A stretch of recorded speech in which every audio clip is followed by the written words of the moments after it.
Hello and welcome to all of you astrology friends out there. Thank you so much for getting in touch again. Thank you so much for tuning in, and thank you so much for those of you who purchased. It's still on my website. You can still order it if you like, the promotion of the combination of that reading, a 15 minutes reading, and I'm going to have a look at your chart, all about Venus and what Venus is doing, the transits to Venus, and also the course that I'm giving you as well, with a link to a video webinar that I recorded. So that is as an aside. I did not expect at all that people would so much appreciate it, basically. And but actually, you know, when you do these things, I've learned from this, when you do things timely with the universe, it's the best. It's the best. So let's have a look at what this is for October, how we can align with the universe, rather than go with it, how do you say that? Go against it. That was the word that I was looking for. Now, October, what is this all about? Wow, what a month. What a month. You know, October is eclipse time. Eclipse time, we're going to have two eclipses on the 14th of October. A solar one, solar eclipse in Libra, sun and the moon together, 21 degrees of Libra. New beginning there. And it's ruled by Venus. So again, Venus plays a huge role in October. It's not ended with that Venus going direct now. Not at all. It has just begun, you can almost say. Because yes, at the end of the month of September, we have Venus square Uranus, but at the end of the month of October, guess what? We have Venus in a trine to Uranus. So this is a story about Venus. Again, it is like that. It's a Venusian story, and it's about those changes that we are making, the re-evaluation that we have made, and now to implement it in a very, very honest way, and in a way that is expansive for us, because at the 22nd of October, we're going to have a Venus trine Jupiter. I'll talk about that in a minute as well. That is beautiful. Now, of course, these eclipses are, as I said, on the 14th in Libra. On the 28th, there is an eclipse that is a lunar one. So the sun will be in Scorpio and opposing the moon in Taurus. Now, a lot of people will not get this, which is normal, because it's complex, you know, astrology. It's not easy to understand, you know. If you think you're going to learn astrology in a 1, 2, 3, I mean, I still learn. And I've been doing this for years and years. And that's the fun of it, right? There's always something to explore. Now, why is this lunar eclipse in Taurus and not in Aries? Because remember, the shift of the nodes, they went into Libra, they went into Aries. So why are we still talking about Taurus now? Well, because the eclipses, they go they seem to go backwards. These are points, of course, in the astrology, but they go backwards.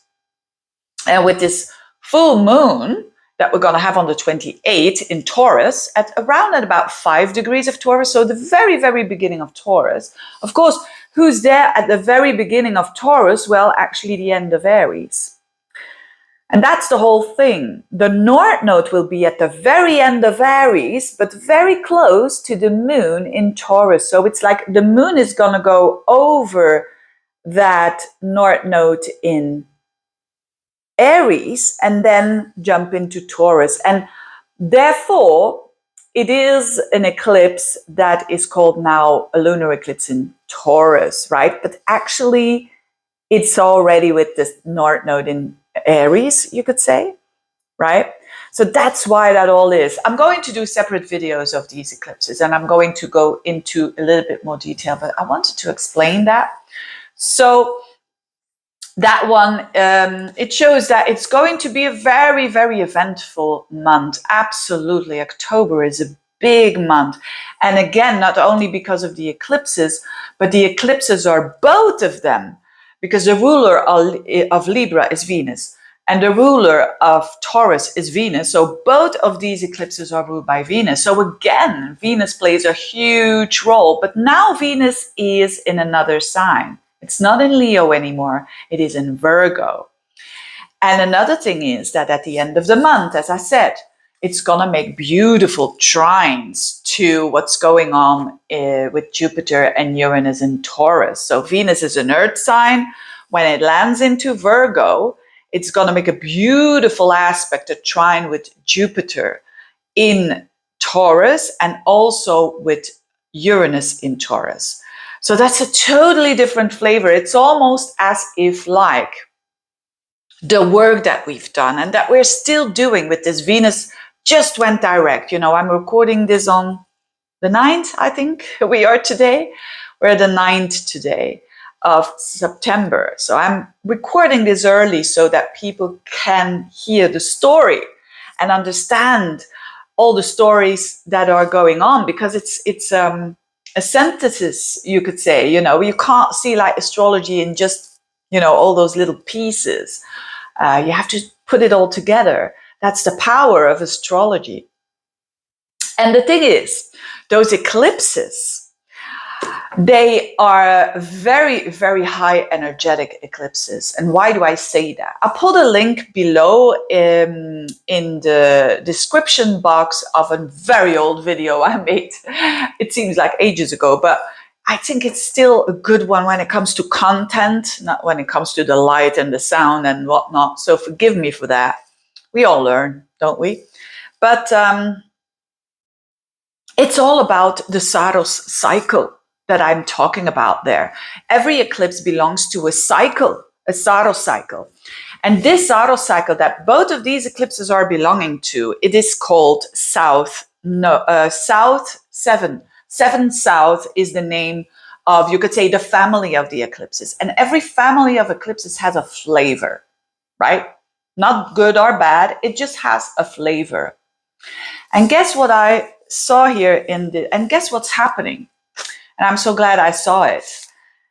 This eclipse family, that is, the Saros cycle that I'm talking about, is one that is all about initially, long time ago, when these eclipses were formed. And there is a book of Bernadette Brady. I can't recall the title, but she's an expert in it. And I've got that information from her. She's a great astrology who has dedicated a lot of her time writing this book and investigating those eclipses when they started, you know, many hundreds, thousands of years ago. And of course, when something starts, there's like the DNA kind of blueprint, like in a horoscope of a person that is born, a table that is made, a horse that is born, and so on. And that one eclipse family is of Mars square Pluto, followed by a trine.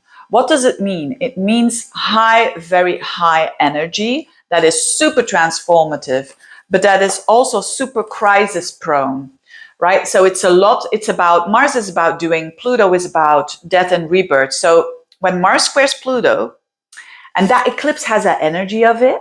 So when Mars squares Pluto, it's like, I want to do something that I know that is, when I'm going to do it, whatever it is, you know, going for the new job, going for that relationship, going for that project, whatever it is, you're very afraid of it because it's a square to Pluto. But when you're doing it, your life changes. For better or for worse, you know.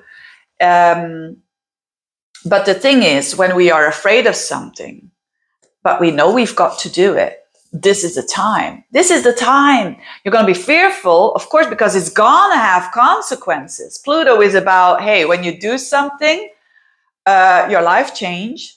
So when you, for instance, give up your job, your life is changing, right? If you don't have another job, yeah, you're going to have some challenges to go through, unless you know this is coming and you feel it. And it's not just because of the astrology. People feel this, that they can't continue. A lot of people will feel this, that they can't continue as they did, because it's very logical.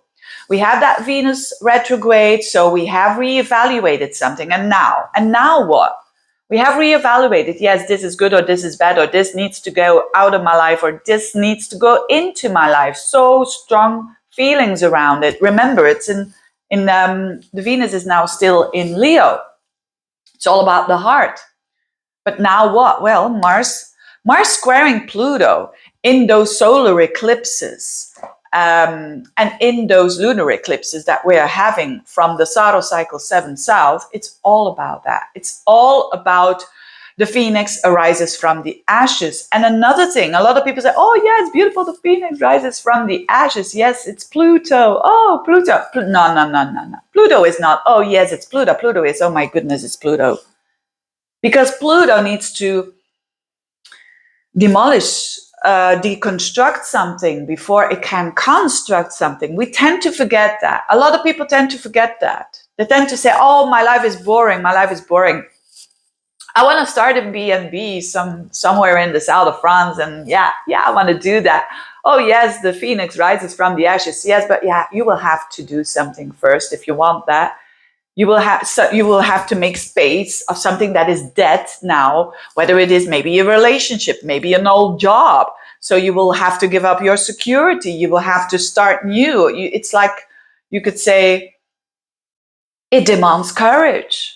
Mars square Pluto. People who have that in a natal chart, they can move mountains. They are the most courageous ones.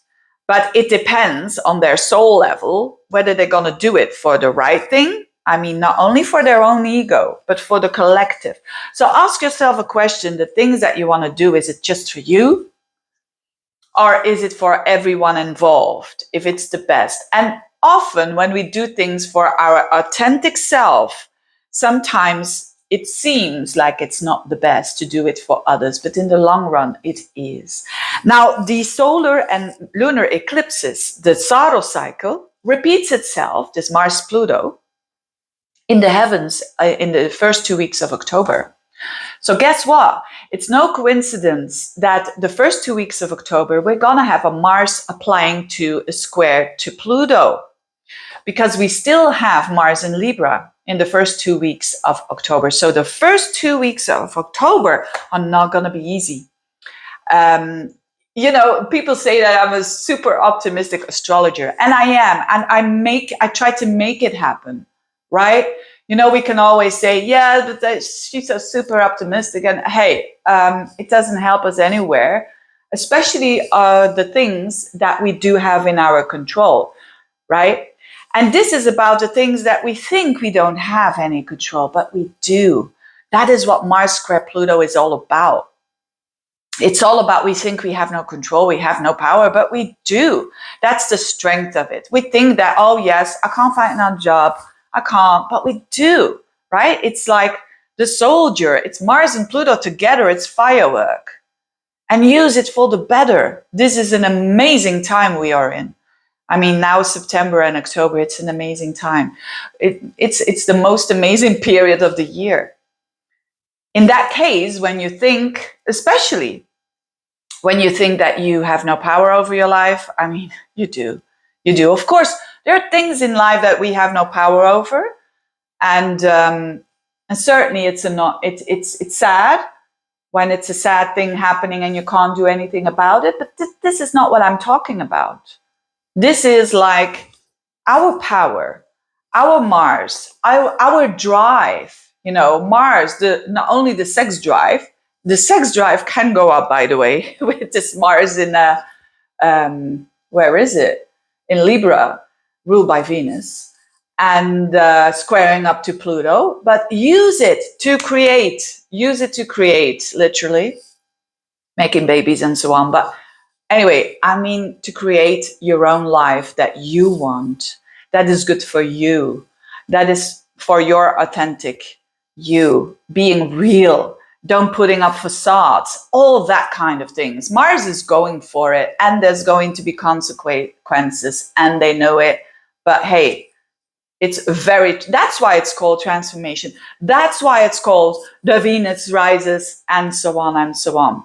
So a Plutonian deed, which is a Mars-Pluto deed, is drastic.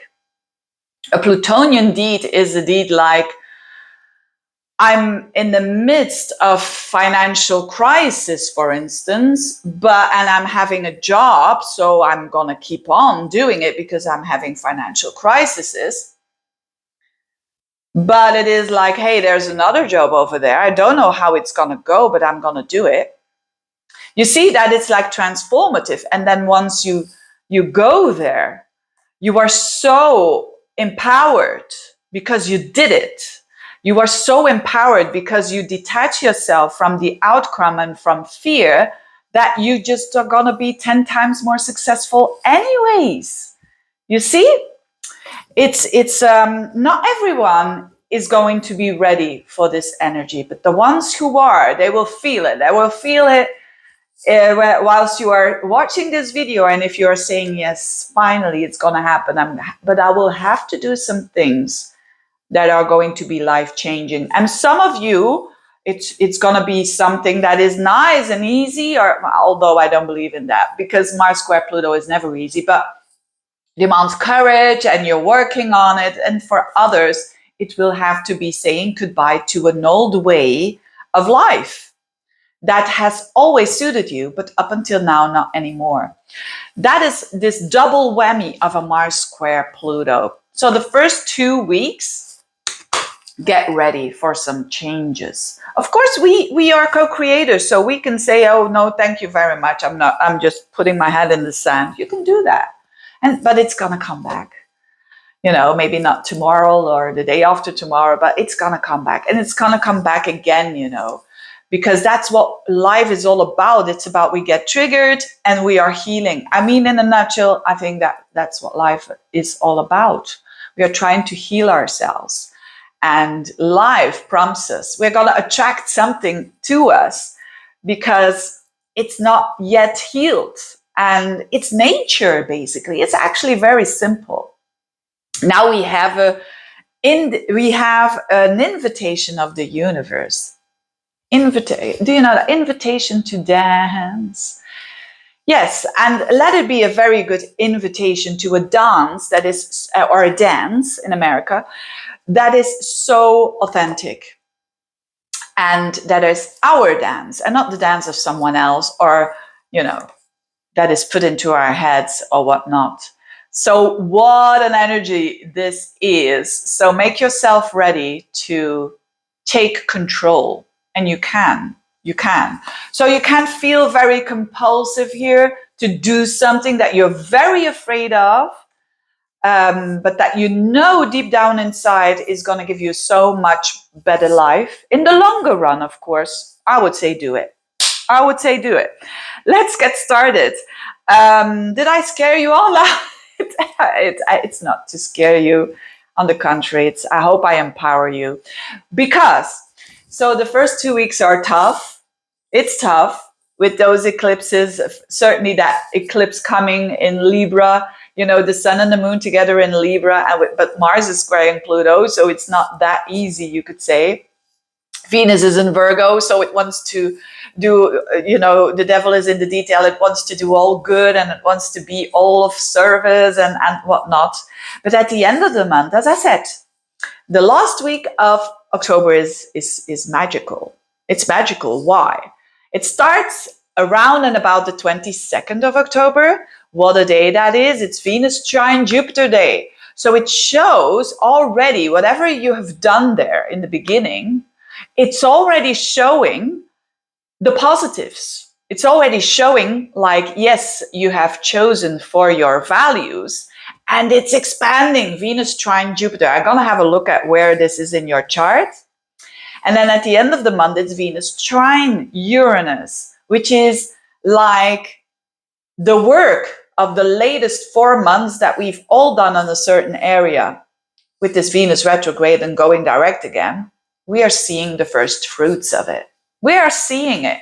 Venus trine Uranus, the changes of the Phoenix does arrive here, especially for those of you who have courage to work on themselves. Remember, to work on themselves, not working on others. Don't do it. Don't do it with this Venus in Leo, working on others, pointing fingers to others. It's useless. It's useless.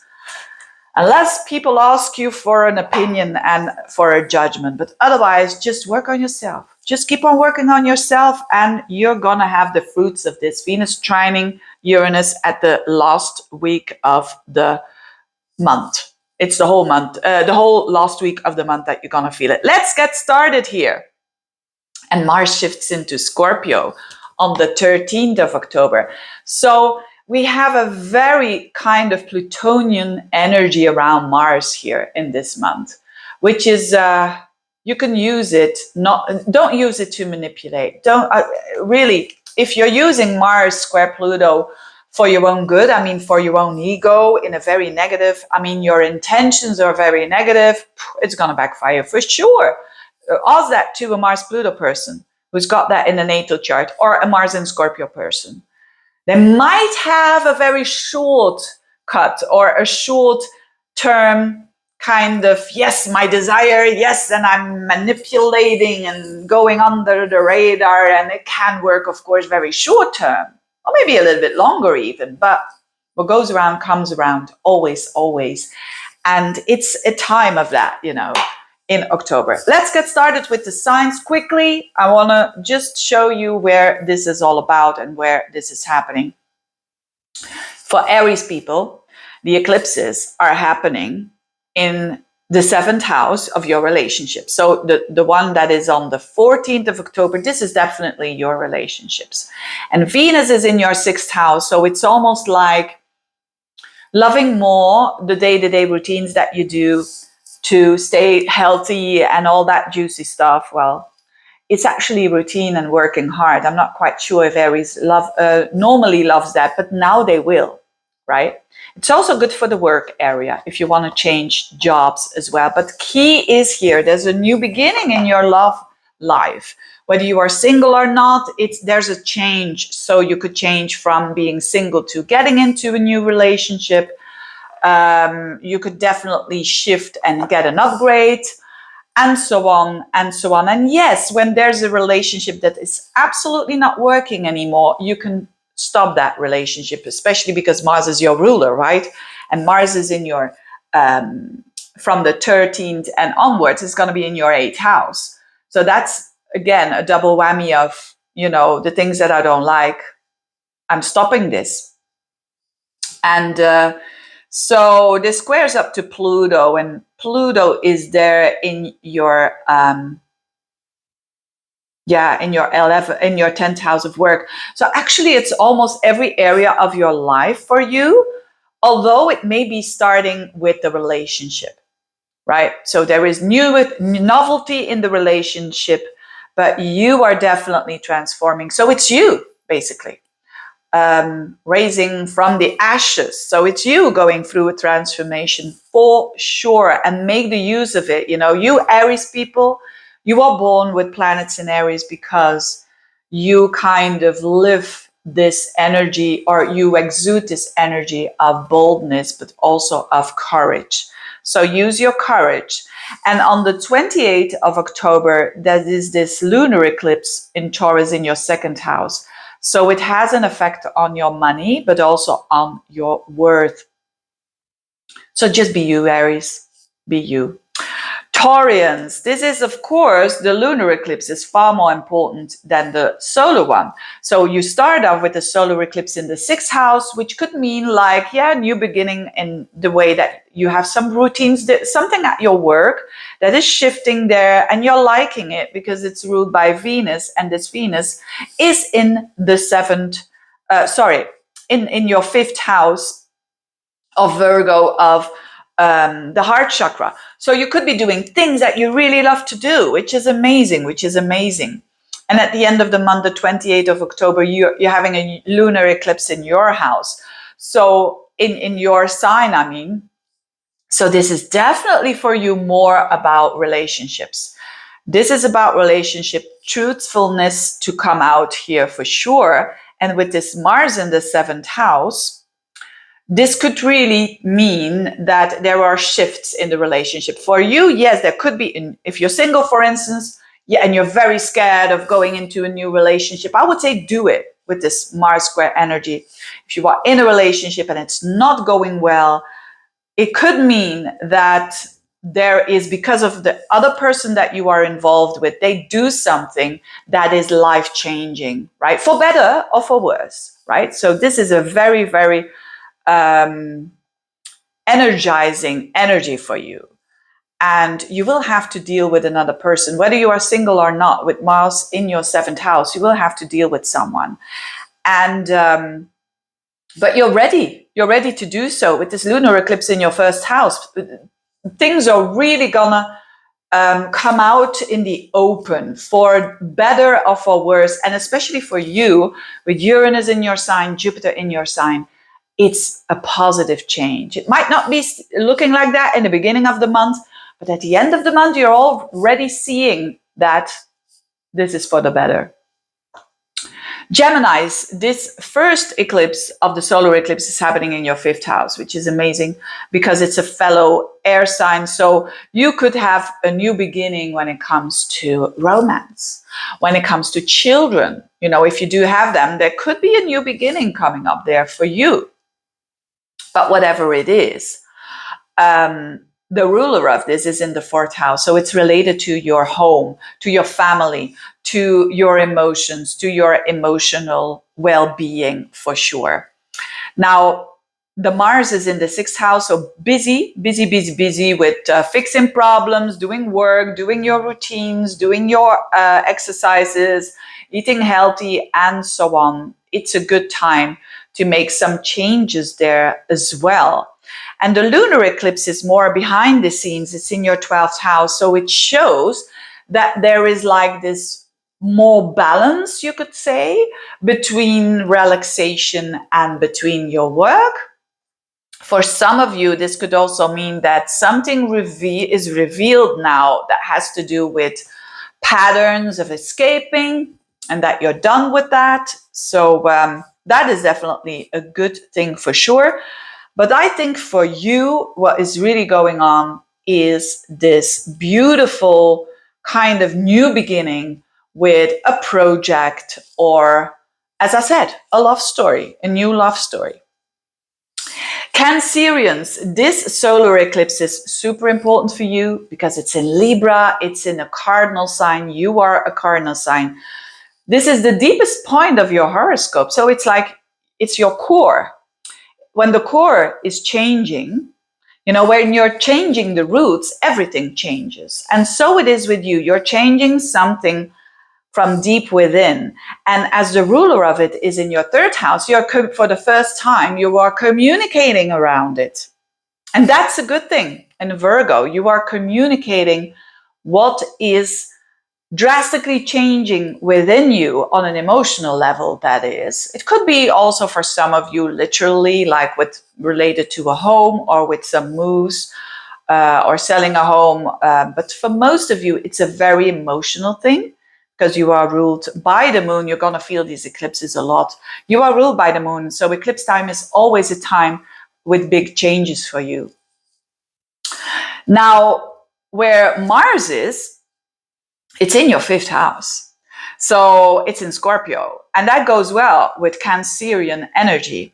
But as I said, the 5th house is a relationship house, and it's going to square up to Pluto in the 7th, also relationship house. So for you, this is all about relationships.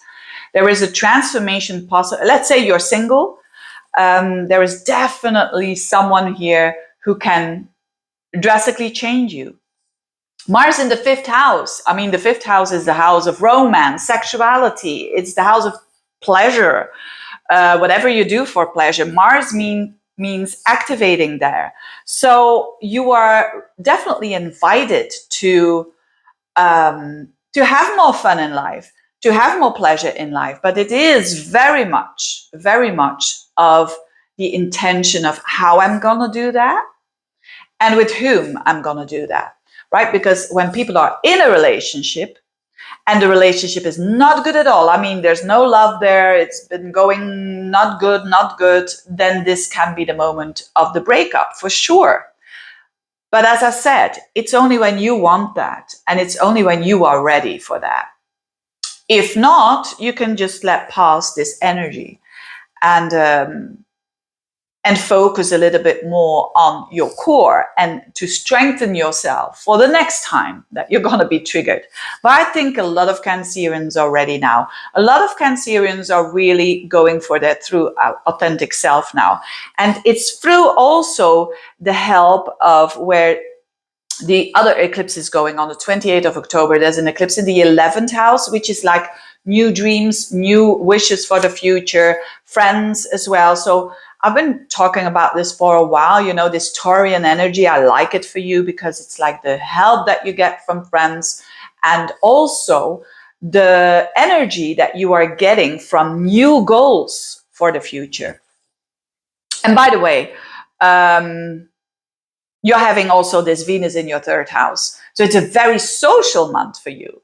So one particular connection could be really going through a transformation, you know, a death and a rebirth.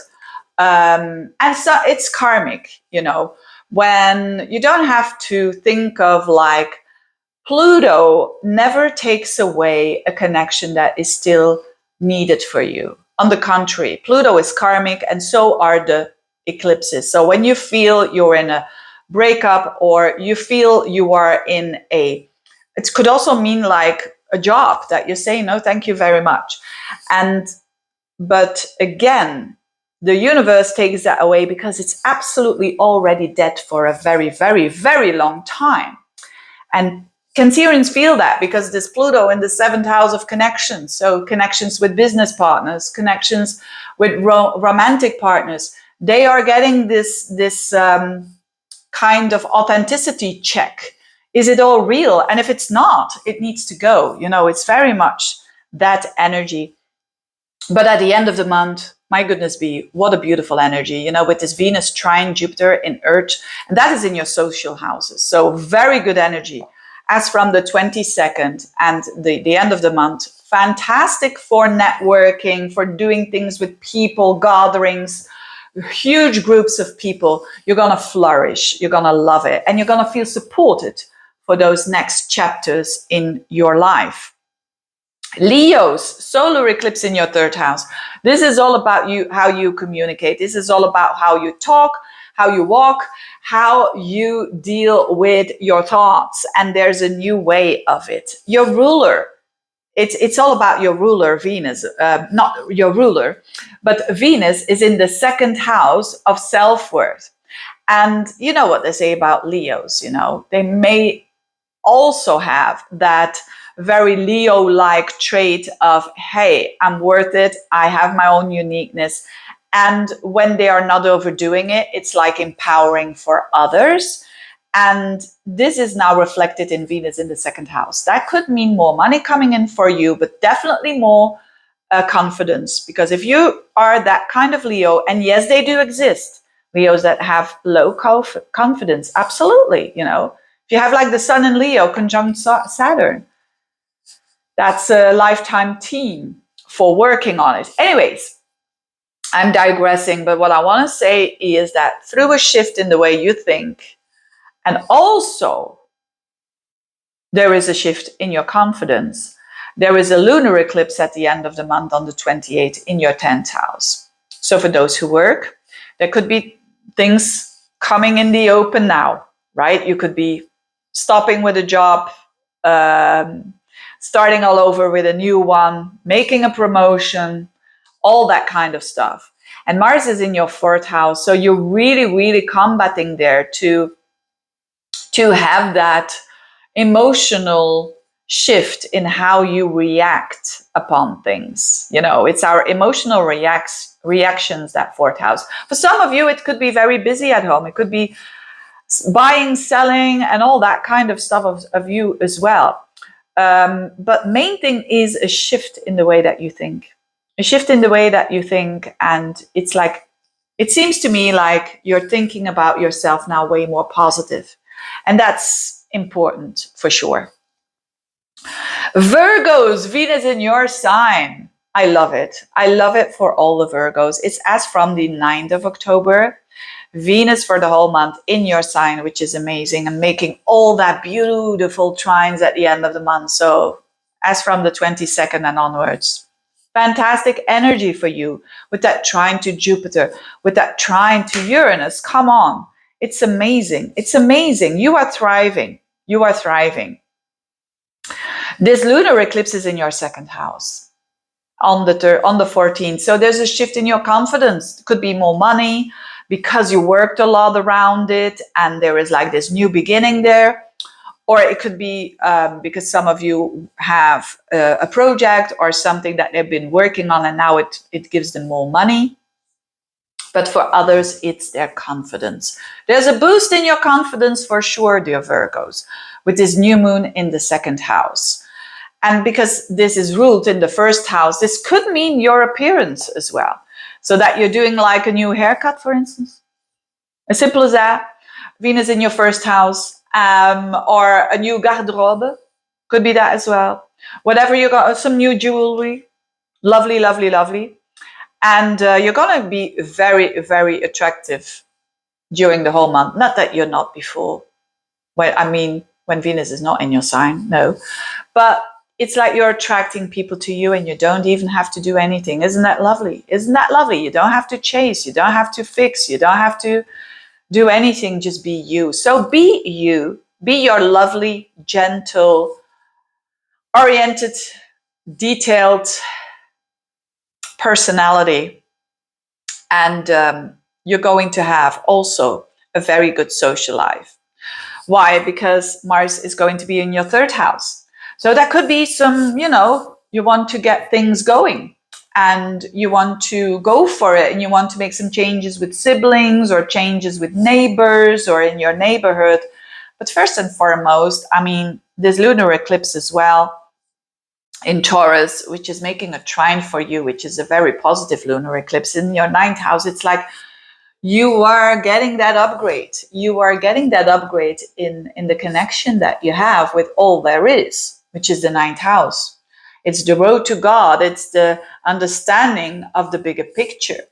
So you're combining, which is such an amazing energy, because when you combine this Virgo detailed energy, this detail-oriented energy, and then that beautiful, where Jupiter is, where Uranus is, where this lunar eclipse is, this beautiful open ninth house of travel. You could be traveling as well. You could be learning, teaching, going to some cultural events. You're going to love it. And you're going to shine there as well. So it's time to shine Venus. It's time to shine Virgos during the month of October. Librans, talking about shining. You're having this in your first house, right? So the Librans who've got a birthday around the 14th of October, this is a whole new beginning for you. A whole new beginning. And it's a lot about your peace. Because the ruler of all of this is in your 12th house. And the 12th house is a subconscious house. It's a house behind the scenes. So this is about how you relax, how you reload your batteries, how you enjoy luxuries, how you enjoy just being with yourself. And that is a good thing. Although Venus in the 12th sometimes, sometimes it can mean things in secret, things are happening behind the scenes. But you have to see this whole horoscope. There's so much more going on because this eclipse is in your sign. So yes, maybe on an emotional level, you're a bit more like, hey, I want to have my private life. And there's nothing wrong with that. So you could just leave with your spouse and say, hey, I'm going to Aruba, Jamaica. Ooh, I wanna, that song. I'm just going to have a holiday, basically, to a faraway place. That's also the 12th house. But I think a lot of you will work on their confidence with Mars after the 13th. Mars is in your second house. That's the house of your confidence. That's the house of your money. That's the house of, hey, I am who I am. And I'm going to, if there are things about myself that I don't like, which is reflected in this solar eclipse in your first house, I'm going to do some changes there. Period. I'm going to do it. And that's a very courageous kind of energy for you. The lunar eclipse on the 28th is a bit less important for you because it's not in your sign. Sorry. Well, I'm not sorry, of course, but anyway. So that's a bit a deeper one because it's in the 8th house in Taurus. So there could be some psychological stuff coming up, some fears that you tried to conquer, and now you see the results of that. Could also mean literally like investments, that you see now the results of those investments that you did. But I love it. I love that eclipse in your first house. Yeah, definitely. You are reborn, for sure. Scorpios, this Libra energy, this eclipse on the 14th is in your 12th house. No one's going to see what's going on with you. Scorpios it's such a private sign, isn't it? And it's not easy to delve into the psyche of a Scorpio, and certainly not now.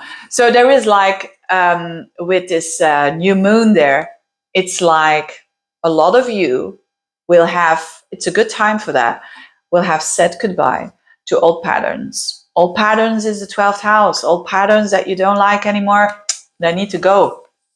And the ruler of it, it has to do with relationships. And it has to do also with you, because Mars enters your sign on the 13th. So if you are that kind of Scorpio that has been doing a bit of a masochistic kind of style, yes, Scorpios can be like that because they have that sacrificial energy as well, especially in the love sector. And when they have said to themselves, I've been too good to be true, right? I've been too good. I've been sacrificing myself. This can stop now, because there is so many shift energy in your relationship house with that Mars in the 7th house, which is you.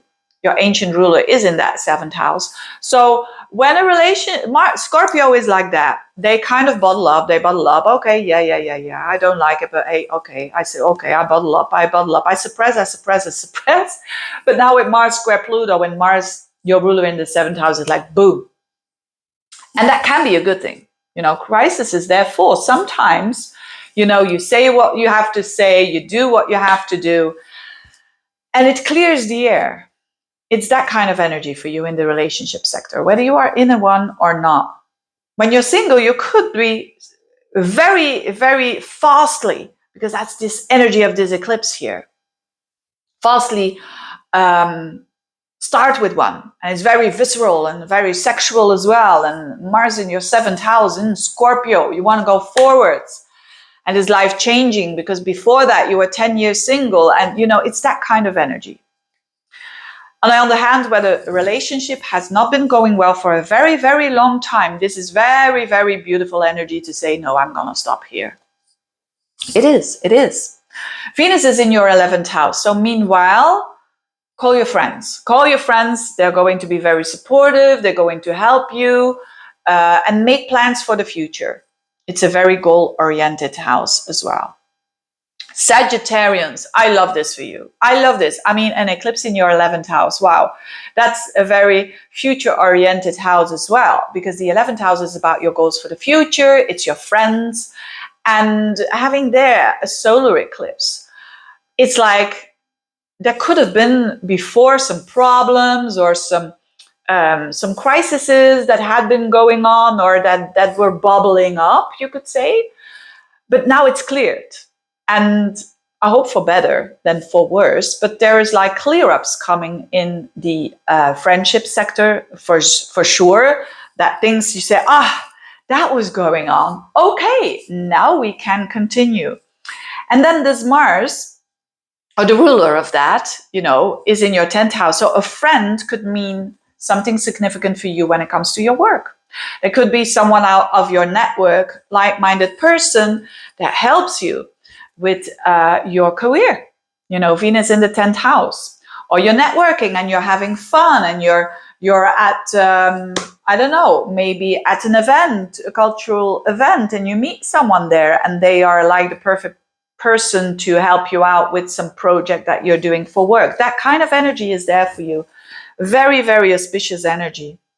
When you have your own business, the 11th house is a financial house. So there could be new beginnings there, a new way of a stream of income, for instance. And it could be related again with network, with social media, and all that kind of energy. The other eclipse is more oriented towards your work and your routines, your health.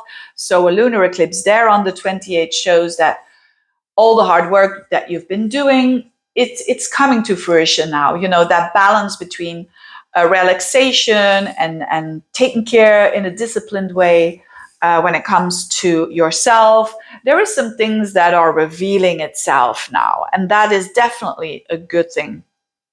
Mars is entering on the 13th in your 12th house, though. So there could be some restless nights because Mars in the 12th is like a preparation when Mars will be in Sagittarius. A couple of weeks, it's next month. A couple of weeks later, it's going to be next month, yeah. So you are preparing something, and you could do that behind the scenes now very easily. So whatever you want to do sneaky behind the scenes and whatnot, you, again, with this Mars Pluto energy, I would definitely not recommend to do sneaky stuff, because it's it's going to be that life-changing energy, unless you wanted to do. But you could be preparing something behind the scenes, like, yeah, you could be preparing for a new job, for instance, and you can't say it at the current job. Energy like that is happening now. So work behind the scenes for your own good and for the best intentions is amazing for you when you're doing that, for sure. But enjoy the Venus in the 10th house for the whole month. So this is good for your career. And if you're not having a career, this is good for how people see you, what you want to bring to the table, to I would say the universe. But I mean, yes, planet Earth here. What do you want to exude? The positivity and the gentleness. There could be someone who's very gentle and very helping, a helping hand to help you to go towards a better life, basically. And that's lovely. Capricorns, this eclipse on the 14th is at the top of your horoscope. So that is nice. That is really, really nice. This could mean work, an ending of a job, a new beginning of a job, a better job, for sure. For sure. This Venus is in your 9th house, so you have the bigger picture there. Venus in the 9th is fantastic for you the whole month because Venus is in Virgo and that trines your Capricornian energy. So go travel if you can, go meet new people. If you're single, you could meet someone from abroad. You could start a romance there for sure. And romance is definitely in the air because on the 28th of October, you're having this eclipse in your 5th house. So when you're single, there could be a new relationship here unfolding with this lunar eclipse in Taurus, also ruled by Venus. So also in that 9th house. So if you're single and you don't know how to meet new people, go travel if you can. If not, go to a cultural event, go to somewhere where you can learn something or teach yourself something to others and take the lead, because Mars is in your 11th house as from the 13th. So you want to be a bit more daring there. You want to take the lead in that 11th house. So you're ready for some new challenges, some new goals for the future. Or in a simple way, you could do some really active travel with some friends and you are the leader, so to speak. Or you could start with leading. That was a pop-up that I got. Anyway, yes, it's a very interesting energy for sure, because this Mars square Pluto is in your sign. So if you are afraid of doing something, do it anyways because certainly when you have worked for a long time on this transformation, because Pluto is in your sign, and now Mars in that 11, make those new friends, make those new goals, start with them, act on them. Don't think about them, but act on them. Aquarians, this energy of the 14th October of the solar eclipse is a very nice one. It's trining your energy in the 9th. So for you, a new beginning. You could start with a new course. You could start with a new study. You could go on a travel. You could go to a new country. And it is like amazing and intense at the same time, because the ruler of it, Venus, is in the 8th house. Whew, that heightens up the intensity of your love life. That heightens up the wishing and wanting to have more intimacy in your life, that vulnerability. It could also mean attracting more money in your life out of investments, or you wanting to invest, or just more money coming your way because people value you. So especially if you have your own business, you could have more clients and their money coming to you. The second house from the seventh house. Mars is after the 13th in your 10th house. So it is a good energy to work and to go and to do things. You might be a bit in a power struggle with someone. Definitely if you are not your own boss, you could be doing this. Be mindful of that, right? Be mindful of that, but know that, be your true authentic self. That's basically the most important, I think. Someone is calling again, so I have to wrap this up, which I'm not going to do quick. But anyways, that's for Aquarians. Pisces, this is your 8th house where the solar eclipse is happening, which is fantastic. It's fantastic, the 8th house. There is a transformation. Everything is changing for you on a deep psychological level. The ruler, Venus, in the 7th house of Pisces, of Virgo, that is tremendous. That is fantastic. That means love is in the air for you. Love is in the air for you. And this other eclipse in Taurus on the 28th is in your 3rd house. You are one of the best ones, dear Pisceans. And this Mars in your 9th house, go travel. Go shopping, traveling. I don't know why I said shopping. Go shopping, traveling, have some fun with other people. This is all heightening and lifting up your relationship houses. So for those of you who are single, this is romance. For those of you who are in a connection, this is love. Venus in your 7th house. So if you have had a hard time with people, you can definitely have an improvement and a reconciliation. Having said that, thank you so much. Wish you all the best. Bye-bye.